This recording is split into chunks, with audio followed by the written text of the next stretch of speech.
కీలకమైన రంగాల్లో జిల్లా అభివృద్ధికి నోచుకోలేకపోతుందని తమ పార్టీ ఏప్రిల్ ప్రజా ఉద్యమాల మాసంగా సమస్యల పరిష్కారం కోసం కాలినడకన చలో ప్రగతి భవన్ చేపట్టనున్నట్లు సిపిఎం జిల్లా కార్యదర్శి ఎండి జహంగీర్ వెల్లడించారు. యాదాద్రి భువనగిరి జిల్లా భువనగిరి పట్టణంలోని సిపిఎం కార్యాలయంలో శుక్రవారం ఏర్పాటు చేసిన మీడియా సమావేశంలో మాట్లాడారు.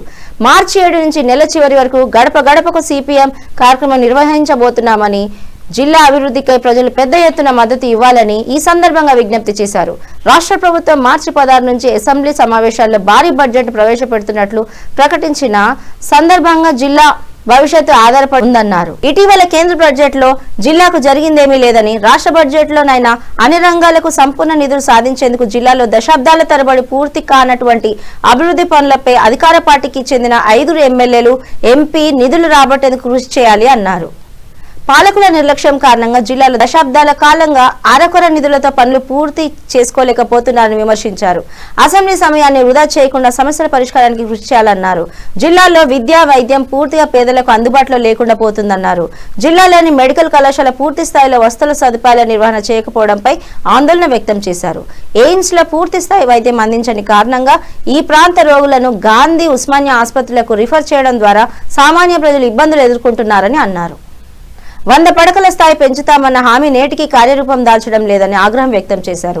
కార్యక్రమంలో వ్యవసాయ కార్మిక సంఘం రాష్ట్ర కార్యదర్శి కొండమడుగు నరసింహ, రాష్ట్ర కార్యవర్గ సభ్యులు బట్టుపల్లి అనురాధ, మాటూరి బాలరాజ్, జయరాములు గౌడ్, దాసరి పాండు, కల్లూరి మల్లేశం, మాయా కృష్ణ తదితరులు పాల్గొన్నారు. అంశాలతో పాటు ప్రధానంగా ఈ యాదాద్రి భువనగిరి జిల్లా విద్యలో వెనుకబడి ఉంది, వైద్యంలో వెనుకబడి ఉంది. మీరు చూడండి, లింక్ రోడ్లలో వెనుకబడి ఉన్నది. అలాగే దళిత గిరిజన వాడల పరిస్థితి అధ్వానంగా ఉన్నది.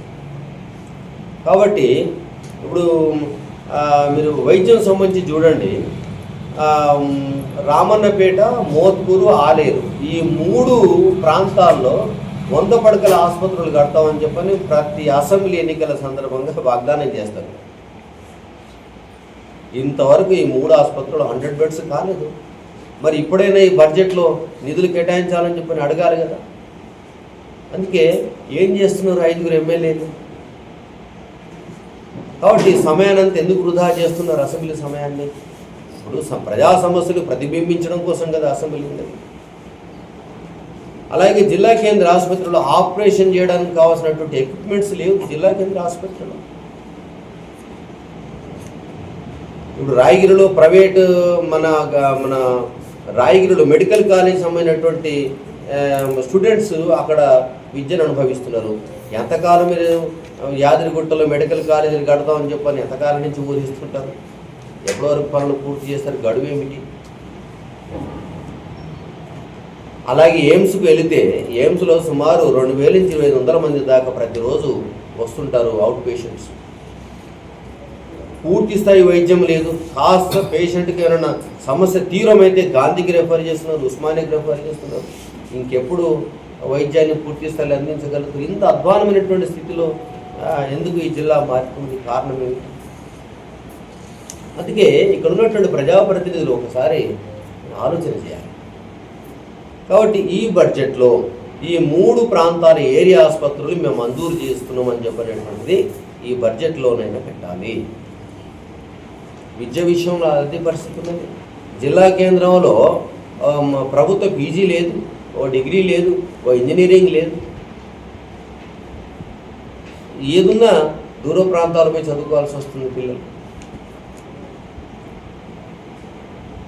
అలాగే మీరు చూడండి, చిట్యాల నుండి భువనగిరి వరకు, జగదేవ్పూర్ వరకు ఈ రోడ్డు రోషయ్య గారు ముఖ్యమంత్రిగా ఉన్నప్పుడు డబ్బులు కేటాయిస్తున్నాం అని చెప్పారు. అప్పుడు చిట్యాల నుంచి మెయిన్ రోడ్డు అన్ని ప్రమాదాలు జరుగుతున్నాయి. ఎందుకు పట్టించుకోరు? ఇప్పుడు 4 లైన్ల రోడ్డు జరగాల్సినటువంటి అది కేవలం డబల్ రోడ్డుగా ఎందుకున్నది? ఇంతకాలమైనా కూడా 100 ప్రాణాలు గాల్లో కలిసిపోతున్నాయి కదా. మరి ఎందుకు ఈ బడ్జెట్లో విస్తరణ కోసం డబ్బులు పెట్టరు? చాలా కీలకమైనటువంటి విషయాల్లో యాదాద్రి భువనగిరి జిల్లా వెనుకబాటు గురవుతున్నది. అందుకే పాలకులను ప్రశ్నించడం కోసం, ఈ సమస్యల్ని మరింత తీవ్రతరం చేయడం కోసం మేము మార్చిలో జనం దగ్గరికి వెళ్తున్నాం, గడప గడపకు సిపిఎం పార్టీ కార్యకర్తలు, సిపిఎం పార్టీ శ్రేణులు వెళ్తూ ఉన్నారు, ప్రజల్ని చైతన్యవంతం చేస్తున్నారు. ఏప్రిల్ మాసంలో పెద్ద ఎత్తున గ్రామీణ ఉద్యమాలు చేపట్టబోతున్నాం. ఏప్రిల్ మాసం మొత్తం ప్రజా ఉద్యమాల మాసం. అలాగే మేలో జిల్లా వ్యాప్త సమస్యలపై పెద్ద ఎత్తున క్యాంపెయిన్ నిర్వహించబోతున్నాం. అవసరమైతే చలో ప్రగతి భవన్ కూడా పిలిపివ్వబోతున్నాం. సమస్యలు చాలా తీవ్రంగా ఉన్నాయి, చలో హైదరాబాద్, ఇక్కడి నుంచి కాలినడకన పెట్టి ప్రజలందరినీ వందలాది మంది జనాన్ని హైదరాబాద్ తీసుకెళ్లేటువంటి కార్యక్రమాన్ని కూడా సిపిఎం పార్టీ చేపట్టారు. అందుకే మీడియా ద్వారా రాష్ట్ర ప్రభుత్వాన్ని మా విజ్ఞప్తి ఏమిటంటే, సమస్యల్ని అర్థం చేసుకోండి. రాష్ట్ర ముఖ్యమంత్రి గారు అలాగే కేంద్ర ప్రభుత్వం కూడా యాదాద్రి భువనగిరి జిల్లా ప్రజలు ఏ సమస్యలు ఎదుర్కొంటున్నారు, ఈ సమస్యల మీద ఎలాంటి కార్యాచరణ పెట్టబోతున్నారు. అందుకే తక్షణమే మీరు ఒక అఖిలపక్ష సమావేశాన్ని జిల్లా కలెక్టర్ గారి నాయకత్వంలో అఖిలపక్ష సమావేశాన్ని పిలువండి.